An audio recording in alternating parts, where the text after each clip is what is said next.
before he was a teacher, before he was a healer, before he was anything the world would remember. Jesus was a little boy, a small child in a poor village, learning to walk and talk and play, growing up in an ordinary home with an ordinary family.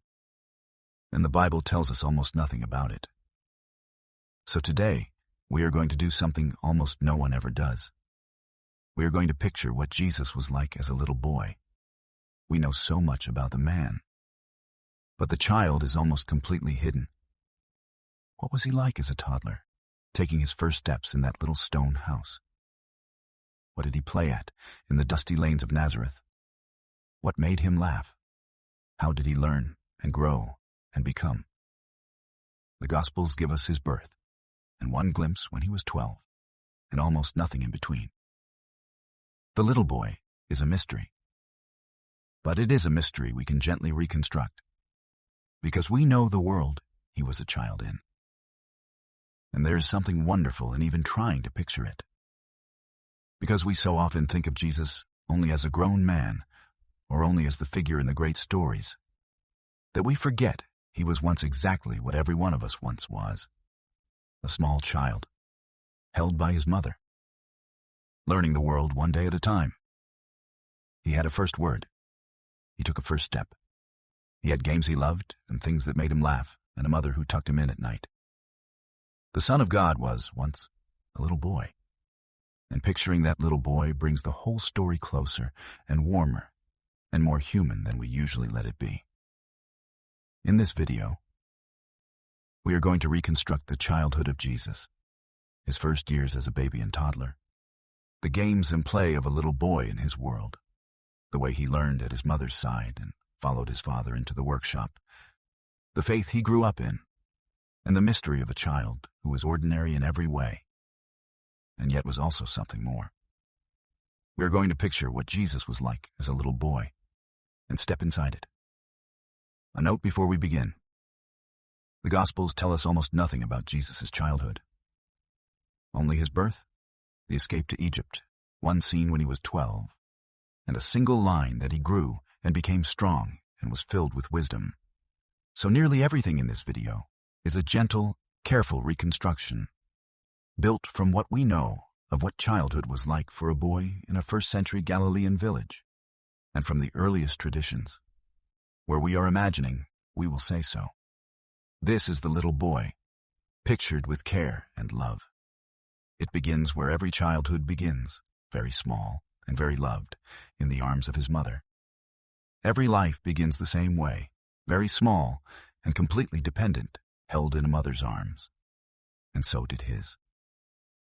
Before he could do anything at all, Jesus was a baby, cared for by Mary, in the humble home in Nazareth.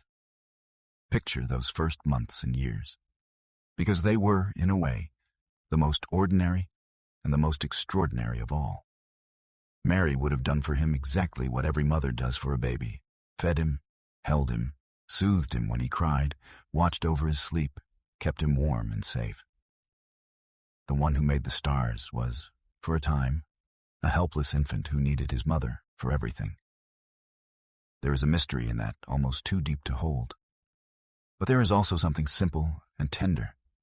A young mother and her baby, in a poor home, the oldest and most universal picture of love there is.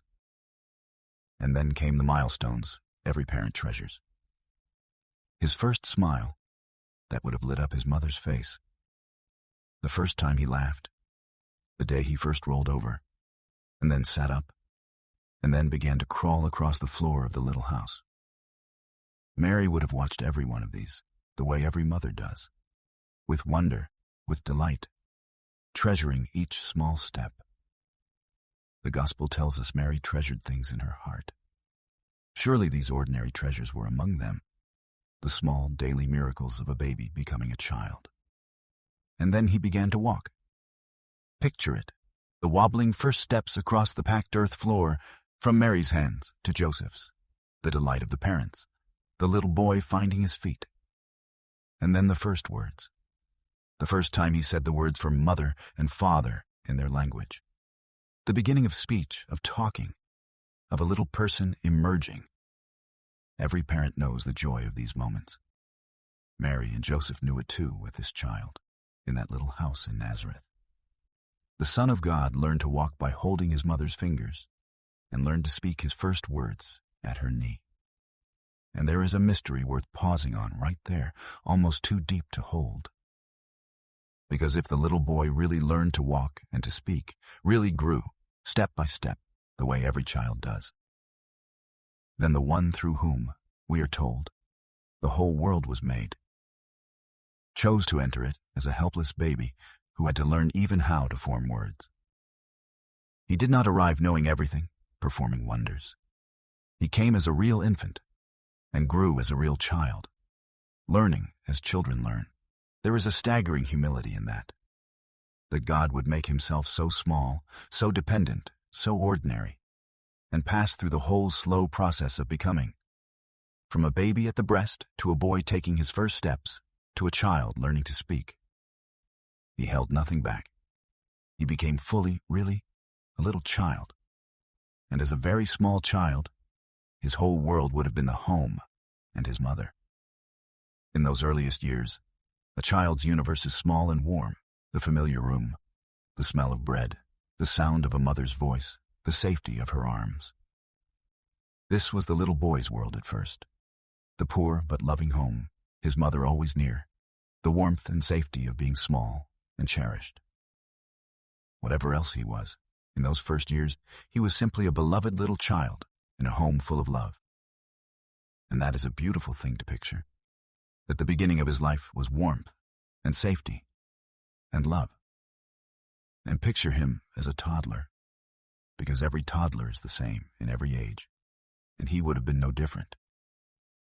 The curiosity, getting into everything, exploring the little house and courtyard on unsteady legs. The endless questions once he could talk. The stubbornness and the sweetness that live side by side in every small child. The way a toddler tires himself out and falls asleep suddenly in the middle of play.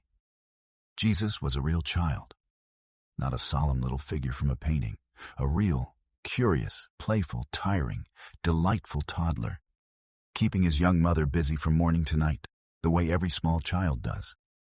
And think about the poverty and the simplicity of the world he was a child in, because it shaped everything about his childhood. This was a poor home. There were no toys as we know them, no comforts, no abundance. The little boy grew up with very little, a simple home, simple food, simple clothes, the plain hard life of a poor family. And yet, as anyone who has watched a happy child in poverty knows, that does not mean an unhappy childhood. Children need love far more than they need things. And this was a home, rich in love. The little boy had almost nothing, by our measure. And yet, he had everything a child truly needs. Parents who loved him, a home that was safe, and the freedom to play and grow. His was a poor childhood, and from everything we can see, a happy one. As he grew from a toddler into a little boy, his world grew with him, out of the home, into the lanes of the village, and into the great business of every childhood. Play. Because Jesus was a child, and children play. And picturing him at play may be the most delightful part of this whole story. Nazareth was a small village, and like every village in every age, it would have been full of children, running in the lanes, playing in the dust, filling the place with the noise and life of childhood. And Jesus would have been one of them. Picture him playing with the other children of the village, in the narrow sunlit streets, in the open spaces, wherever children gather. The games children played in that world were simple ones. Games with stones and sticks, chasing games, games of pretend, the timeless play that children invent everywhere with whatever they have. Jesus would have run and chased and played and laughed, one child among many, in the ordinary joyful world of a village full of children. And think about what that means. That Jesus had friends, other little boys he ran with, children he knew and played with and grew up alongside. In a village that small, the children all knew each other, grew up together, played together every day. Jesus was part of that. He had the ordinary friendships of childhood. The other boys he played with in the lanes, the shared games, the small dramas and delights of children together. He was not a solitary or strange child. He was a normal little boy with normal friends, woven into the ordinary childhood world of his village. And picture what made him laugh. Because a child's laughter is one of the most delightful things there is, and he would have laughed. The simple delights of childhood. A game going well, a funny moment, the joy of running fast, the pleasure of a treat, the silliness that children love. Jesus laughed as a child. He knew joy and fun and delight. We so often picture him serious and solemn, but he was a real little boy. And real little boys laugh and play and find the world full of wonder and fun. There would have been so much laughter in that childhood. The ordinary, beautiful laughter of a happy child. And there would have been the natural wonder of a child discovering the world. Every child is a natural explorer, endlessly curious, delighting in small things adults have stopped noticing. An insect, a flower, an animal, the way water moves, the feel of dust and stone and wood. Jesus, as a little boy, would have had all of that childlike wonder. Picture him watching the birds, or the flowers of the field, or the little creatures of the village, with a child's fresh delight. And it is striking that the man would later speak so tenderly of exactly these things. The birds of the air, the lilies of the field, the small, ordinary wonders of the world. The wonder of the child never left him. He noticed the world and loved it from the time he was a little boy. And picture the animals of his childhood, because a village boy grew up surrounded by them. The goats and sheep, the donkeys, the chickens, the working animals of a farming village. A little boy would have known these animals, helped tend them, delighted in the young ones, learned the gentleness that comes from caring for creatures. Picture the little boy with a newborn lamb, or feeding the goats, or watching the shepherds bring in the flocks. And again, it is striking that the man would later call himself the Good Shepherd, and speak so tenderly of a shepherd going after one lost sheep. He had grown up among shepherds and their flocks. The images of his teaching were the sights of his childhood, the world he had known and loved as a little boy. And here is something worth pausing on. When Jesus was a grown man, he said something remarkable about children, that we must become like little children, that the kingdom of heaven belongs to them. And he took children in his arms and blessed them. And you have to wonder how much of that came from remembering his own childhood. The openness, the trust, the wonder, the capacity for joy that children have and adults so often lose. He had been a little child. He remembered it.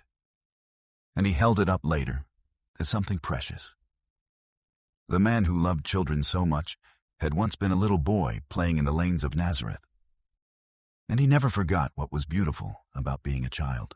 But childhood in that world was not all play. From a young age, children began to help, to learn the work of the household by doing it at their parents' side. And so, as he grew, the little boy Jesus would have become his mother's little helper, learning the daily life of the home. Picture him helping Mary. In that world, small children helped with the simple daily tasks, fetching small things, tending the little animals, helping with the food, running small errands, learning by watching and doing. Jesus would have been Mary's little shadow around the home, learning the daily rhythm of a household by being part of it. Picture him carrying a small load, or helping to feed the goats, or watching his mother make bread and learning how it was done. The ordinary, sweet picture of a little boy helping his mother and learning the world by her side. And think of what Mary was teaching him in all those ordinary moments. Not just tasks, but everything.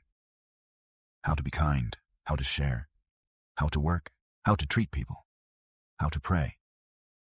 A mother teaches a child the whole shape of how to be a person in 1,000 small daily lessons, most of them without words, just by how she lives, and how she treats the child, and how she treats others. Mary was doing that with Jesus, day after day. in the ordinary life of the home. She was the first and most important teacher he ever had. And whatever he became, she had a hand in shaping it in those early years through the daily love and example of a good mother. And picture the relationship between the little boy and his mother, because it would have been close and warm and tender. A small child and a loving mother share a special bond, and Mary and Jesus had it. Picture the little boy running to her when he was hurt or frightened. Picture her comforting him, soothing his tears, holding him when he was tired. Picture the bedtime moments. The little boy tucked in on his mat, his mother near. Picture the everyday tenderness of a mother and her small son. This was the daily emotional world of the little boy Jesus. Cherished, comforted, secure in the love of his mother. And there would have been his younger brothers and sisters in time. Because the Gospels tell us Jesus had siblings, and as the household grew, the little boy would have become an older brother. Picture him with younger children in the home, helping to look after them, playing with them, the ordinary life of a child in a growing family. He knew what it was to be part of a busy household full of children, to share a home with siblings, to be an older brother. All of it the ordinary, rich, sometimes chaotic life of a real family with children. And the little boy Jesus was right in the middle of it. And think of what being an older brother would have taught him. The patience of looking after little ones. The gentleness of caring for someone smaller and weaker. The sharing, the taking turns, the giving way. The small daily sacrifices of a child in a family full of other children. Being the older brother in a busy household is its own quiet school of love. Learning to put others first, to be patient, to care for those who need you. And the little boy Jesus would have learned all of that. Day by day, in the ordinary life of a crowded, loving home. The tenderness he would later show to the small and the overlooked was rooted, perhaps, in a childhood spent caring for younger brothers and sisters. And through all of it, he was learning the most important lessons of childhood. The ones every good home teaches.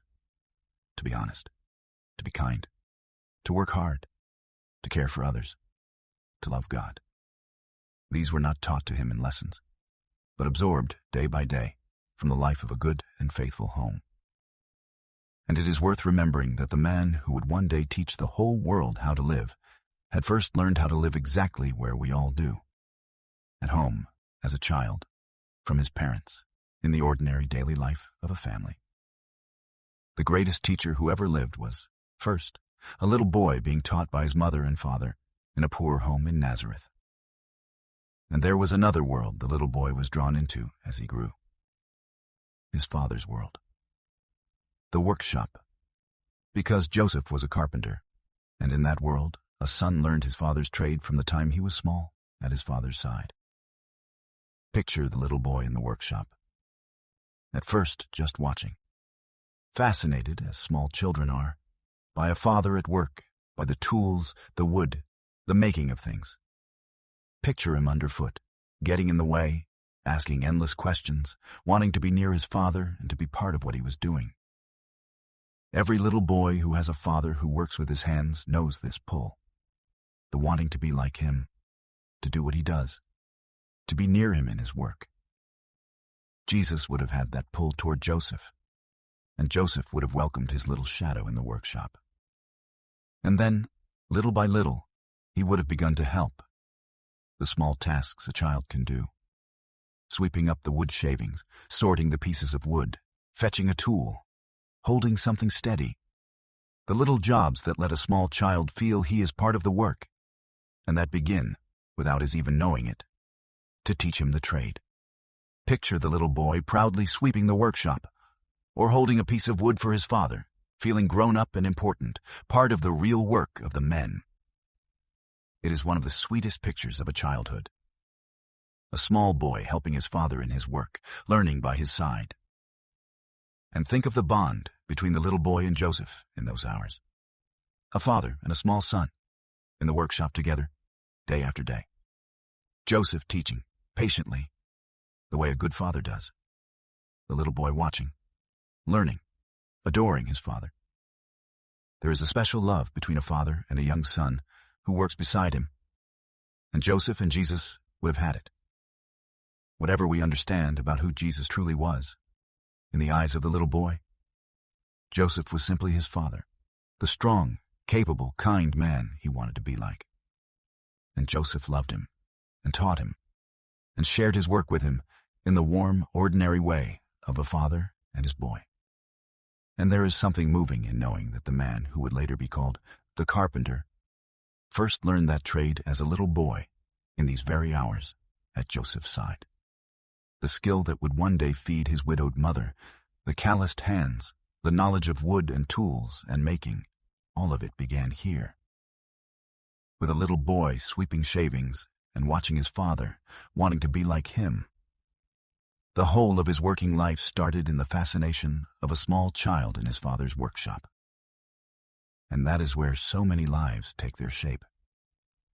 In a childhood spent watching and helping the parents we love and want to be like.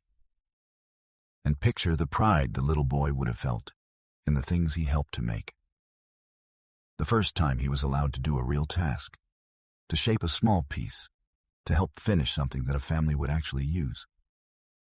The glow a child feels at being trusted with real work, at being told, well done, at seeing something he helped make go out into the world. Joseph, a good father, would have given him those moments. The small responsibilities, the honest praise, the sense of being capable and useful. And those moments build something deep in a child. Confidence, a sense of worth, the joy of good work. The little boy Jesus would have known all of that, in the warm workshop, under the patient eye of the father who was teaching him. And picture, too, that not every day was work and helping. A little boy in a workshop is still a little boy.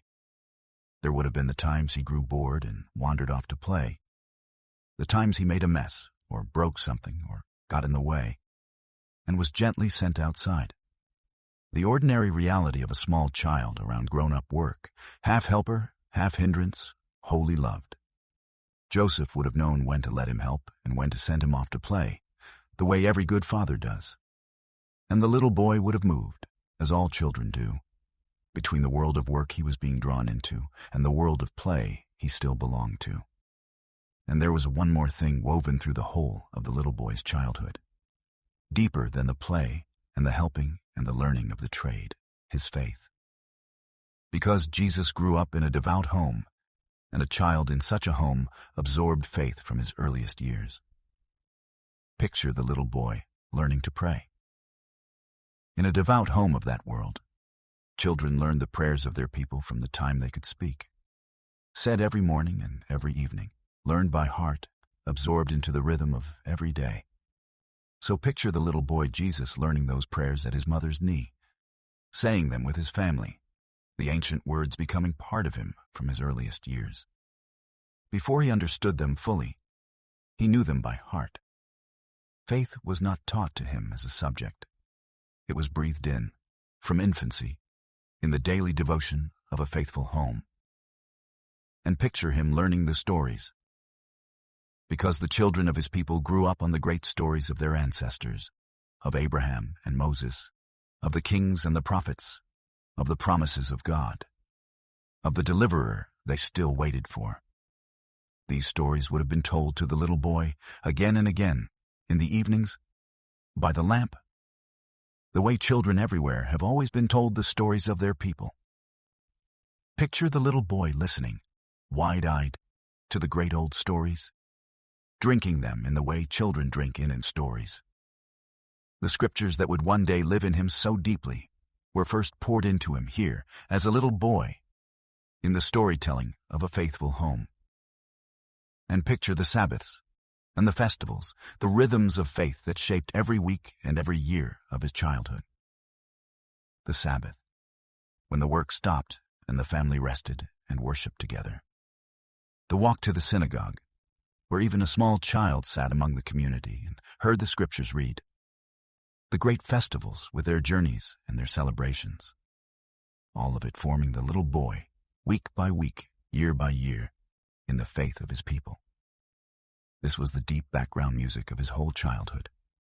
The prayers, the Sabbaths, the stories, the festivals, the daily devotion of a home that loved God. And picture how a child experiences a great festival, because it must have been one of the delights of his childhood. Once a year, the family would journey up toward Jerusalem for the feast. And for a little boy, that journey would have been a great adventure. The travel in the great caravans of pilgrims, whole villages on the road together. The excitement of the crowds, the city, the great temple, the special foods, the songs, the celebration. For a child, a festival is pure wonder and joy. And Jesus, as a little boy, would have known that joy, year after year, on the pilgrim road and in the festival crowds. His faith was not only solemn prayers, it was also the delight and adventure of the festivals, experienced with a child's whole heart. And we get one single, precious glimpse of where all this childhood faith was leading. The one scene from his boyhood the Gospels actually give us. When he was 12, on a visit to Jerusalem for the festival, the boy Jesus stayed behind in the temple, and his frantic parents found him there after 3 days, sitting among the teachers, listening and asking questions, and everyone was amazed at his understanding. It is the only window we have into his boyhood. And it shows us a boy already deeply drawn to the things of God, already remarkable in his understanding, already, in some way, aware of who he was. And when Mary asked him why, he said, "Did you not know I must be about my Father's business?"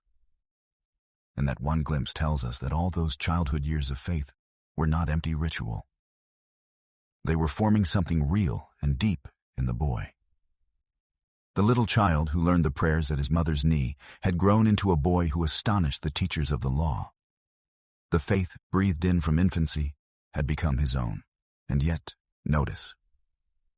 After that one remarkable moment, the Gospel tells us he went home to Nazareth and was obedient to his parents, and simply kept growing up. Even after the temple, he was still a boy, still under his parents, still growing. The extraordinary and the ordinary, side by side, all through his childhood. And this brings us to the deepest mystery of the little boy, the thing that makes picturing his childhood so wonderful and so strange. Because he was, in every ordinary way, a normal little boy. And yet, he was also, somehow, something more. Everything we have pictured is real. The play, the laughter, the helping, the learning, the ordinary childhood of a real little boy. He was not a strange, solemn, otherworldly child. He was a genuine little boy, with genuine friends and genuine fun and genuine growing up to do. The Gospel's one summary line about his childhood says exactly this. The child grew and became strong and was filled with wisdom. He grew. Really grew, the way all children grow, in body, in understanding, in strength, step by step, year by year. His childhood was real. And yet, woven through all that ordinariness, there was something else. A goodness, perhaps, deeper than other children's. A wisdom beyond his years that would flash out now and then, as it did in the temple. A closeness to God that was somehow more than even the most devout child's. We cannot know exactly how the mystery of who he was showed itself in his childhood. The Gospels do not tell us. But we can imagine that there was, in this particular little boy, a light that those closest to him sometimes glimpsed. Mary, especially, treasuring things in her heart, would have seen it. Moments when her ordinary little boy seemed, briefly, to be something more. And there is something profound in holding those two things together, that he was fully an ordinary child, and also something more, because it means that the extraordinary did not float above the ordinary. It lived inside it. The Son of God was not pretending to be a child. He really was one, really played, really learned, really grew. And that tells us something beautiful about how God works. Not by skipping over the ordinary, but by entering fully into it. He did not arrive as a grown teacher. He came as a baby and grew up as a little boy through every ordinary stage of a real childhood. He honored childhood by living it, really living it, from the inside. And for Mary and Joseph, raising him, there must have been a tender strangeness to it. Loving an ordinary little boy who was also, they knew, the promised one. Feeding him, bathing him, comforting him, teaching him, watching him play, all the ordinary things parents do, while carrying in their hearts the knowledge of who he was. They must have looked at their little boy, so ordinary in the lanes with his friends, and marveled at the secret they held. And they simply loved him, and raised him, and let him be a child, which was, perhaps, exactly what he needed to be. Even the Son of God needed a childhood, and they gave him a good one. And there is something in that for every parent, because in a smaller way, every parent knows this feeling, the sense of holding a mystery, of loving a little person who is entirely their own, and yet entirely a separate soul with a whole future you cannot see. Every child is, in their own way, a wonder placed into a family's care for a little while.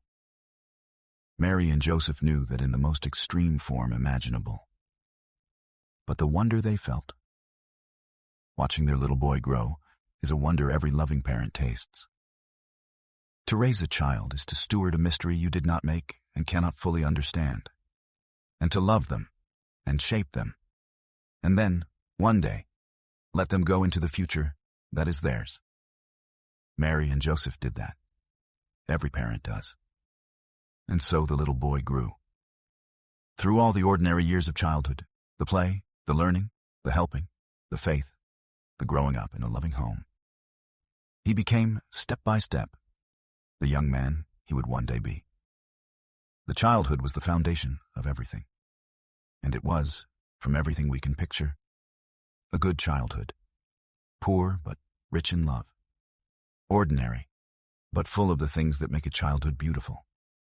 The Son of God had a happy childhood, in a loving home, in a small village, as a real little boy.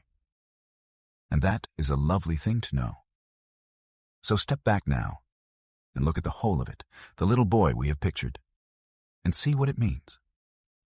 Because in this ordinary childhood, gently reconstructed, there is something that touches every one of us. The first thing it means is that God honored childhood by living it. He did not come to earth as a grown man, fully formed. He came as a baby and lived through every ordinary stage of a real childhood. The first steps, the play, the learning, the growing up. He made childhood holy by passing through it himself, and that means that every child is precious, and every childhood matters. And the ordinary work of raising and loving a little child is one of the most sacred things there is. If you are raising a little one right now, take heart. You are doing something God Himself thought worth doing, nurturing a child through the ordinary, beautiful stages of growing up. The second thing it means is that the ordinary years of a childhood are never wasted. Everything the little boy Jesus became was rooted in his childhood. The faith learned at his mother's knee, the trade learned at his father's side, the character formed in the daily life of a good home, the wonder that never left him. The childhood was the soil of everything. And the same is true for every child. The love you pour into a little one, the faith you pass on, the example you set, the security you give, none of it is wasted. It is the foundation of the whole person they will become. Mary and Joseph shaped the Son of God through the ordinary work of raising a little boy. That is how much a childhood matters. And the third thing it means is the most tender of all, that Jesus understands what it is to be a child, because He was one. He knows the wonder and the joy of childhood, and also its smallness and its need. He knows what it is to be a little one, dependent, learning, growing. And perhaps that is why He loved children so much, and held them up as the very picture of the kingdom of heaven. He had been one. He remembered. And there is deep comfort in knowing that the God we pray to was, once, a little boy playing in the lanes of a village. That He knows from the inside the whole of the human life, including its very beginning. before he was a teacher, before he was a healer, before he was anything the world would remember. Jesus was a little boy.